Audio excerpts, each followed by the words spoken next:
Assalamualaikum warahmatullahi wabarakatuh. Selamat siang. Saya Kemas Irsan Nurisami NIM 2019-170 akan mempresentasikan mengenai simulasi arbitrase yang dimana topik pembahasan ini yaitu perjanjian arbitrase perusahaan PT NT dengan pemerintah Republik Indonesia. Di sini ada beberapa pihak.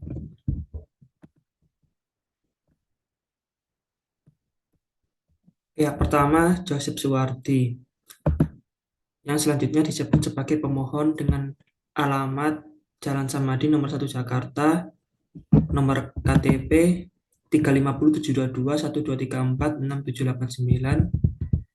Selanjutnya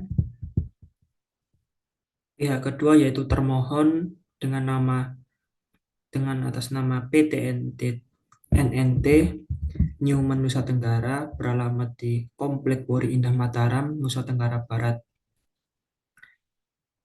Dalam hal ini diwakili oleh Saudara Stephen Schwebel, bertindak bertindak pada kapasitasnya sebagai penerima kuasa mewakili direksi PT NNT selaku pemberi kuasa berdasarkan surat kuasa khusus nomor 342 garis miring NWM garis miring 27 tanggal 1 April 2007, dan oleh karenanya sah bertindak untuk dan atas nama PT NNT Newman Nusa Tenggara.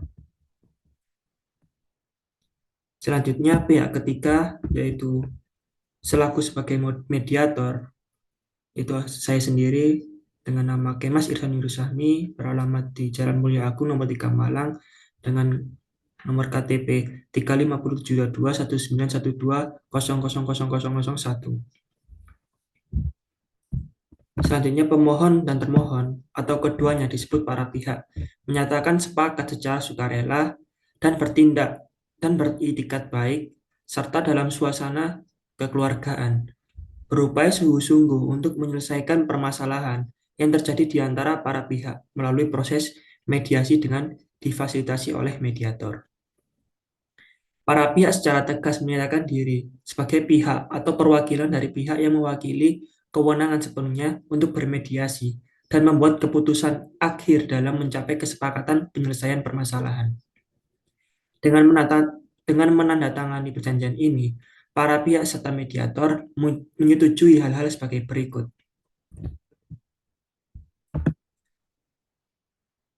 Nomor 1, penunjukan mediator. Para pihak secara bersama-sama menyetujui Saudara Kemas Irsan Nurusami SHMH untuk bertindak sebagai mediator LAP SPI dalam membantu penyelesaian sengketa.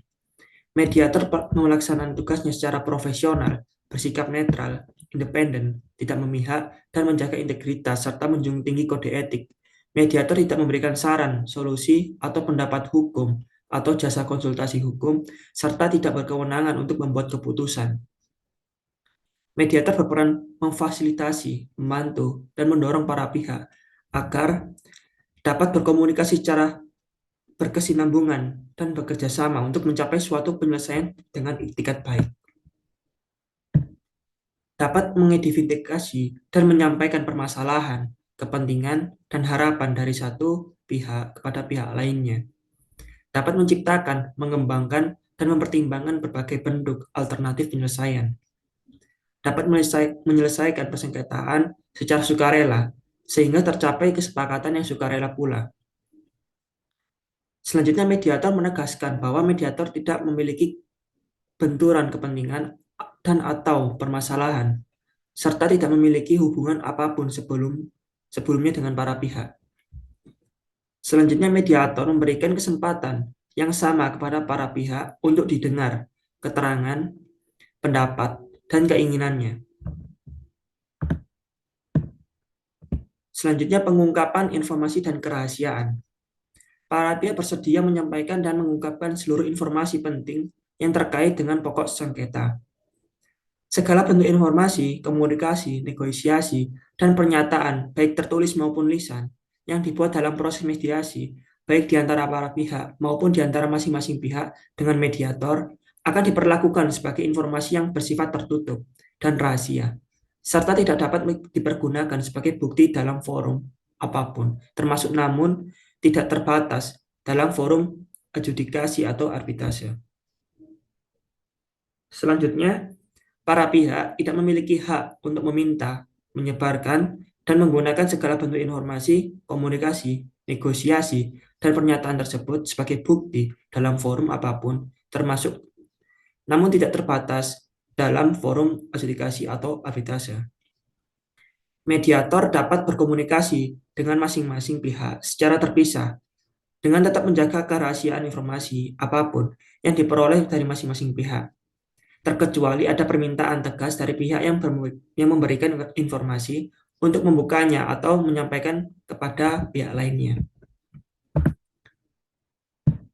Selanjutnya, para pihak tidak memiliki hak untuk meminta mediator sebagai saksi untuk forum penyelesaian sengketa lainnya, termasuk namun tidak terbatas dalam forum adjudikasi atau arbitrase. Selanjutnya, kesepakatan perdamaian. Bahwa para pihak bersepakat untuk kepada pihak termohon agar mendivendikasikan mayoritas saham termohon kepada pemerintah Indonesia setelah 5 tahun masa operasi tambang dengan syarat saham yang didiferensiasikan bebas dari gadai. Selanjutnya, bahwa para pihak bersepakat untuk kepada pihak termohon agar PT NNT untuk melakukan divertasi 17% saham yang terdiri dari divertasi periode tahun 2006 sebesar 3% dan 7% periode tahun 2007 kepada pemerintah daerah. Sedangkan untuk periode tahun 2008 sebesar 7% kepada pemerintah Republik Indonesia. Selanjutnya, bahwa para pihak bersepakat untuk kepada pihak termohon agar semua kewajiban tersebut harus dilaksanakan dalam waktu 180 hari sesudah tanggal putusan arbitrase. Selanjutnya, bahwa pihak termohon PT NNT berkewajiban untuk mendiferensiasikan sahamnya pada akhir tahun ke-5 sekurang-kurangnya 15%, pada akhir tahun ke-6 sekurang-kurangnya 23%, selanjutnya pada akhir tahun ke-7 sekurang-kurangnya 30%, selanjutnya pada akhir tahun ke-8 sekurang-kurangnya 37%, dan selanjutnya pada akhir tahun ke-9 sekurang-kurangnya 44%, dan pada tahun ke-10 sekurang-kurangnya 51%. Selanjutnya, bahwa para pihak bersepakat untuk kepada pihak termohon agar semua kewajiban dari perusahaan akan dianggap dilaksanakan segera sesudah tidak kurang dari 51% yang diterbitkan dan yang ada pada waktu ditawarkan kepada dan dibeli. Selanjutnya, kesepakatan perdamaian ditandatangani oleh para pihak dan direalisasikan dengan penuh itikat baik serta kesukarelaan oleh para pihak. Selanjutnya, kesepakatan perdamaian akan menimbulkan hak dan kewajiban bagi para pihak. Karenanya, sebelum menandatangani kesepakatan perdamaian, para pihak memastikan telah mengkaji dan memahami terlebih dahulu seluruh isi kesepakatan bersama. Selanjutnya, pembebasan tanggung jawab. Mediator tidak bertanggung jawab kepada pihak manapun untuk setiap tindakan atau kelalaian mediator yang diklaim sebagai kewajiban mediator di bawah perjanjian ini, kecuali terbukti melanggar kode etik mediator LAPS SPI. Selanjutnya, para pihak bertanggung jawab dan membebaskan mediator atas semua tuntutan atau gugatan ganti rugi pihak manapun yang mungkin timbul dari kesepakatan perdamaian yang dicapai oleh para pihak. Selanjutnya, para pihak dengan alasan apapun dalam waktu kapanpun, baik sebelum, pada saat, atau sesudah mediasi, melepaskan hak untuk menuntut atau menggugat dan atau melibatkan mediator LAPS SPI dan atau pengurus dan staf LAPS SPI dan atau institusi LAPS SPI dalam gugatan atau tuntutan apapun yang dimanapun yang berhubungan dengan permasalahan para pihak.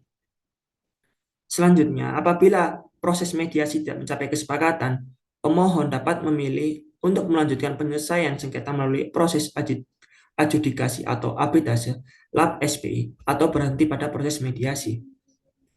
Perjanjian ini dibuat rangkap 2 dan bermaterai cukup.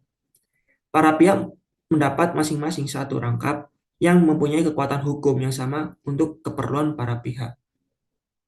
Sekian presentasi dari saya. Bila ada kurang, mohon maaf. Wassalamualaikum warahmatullahi wabarakatuh.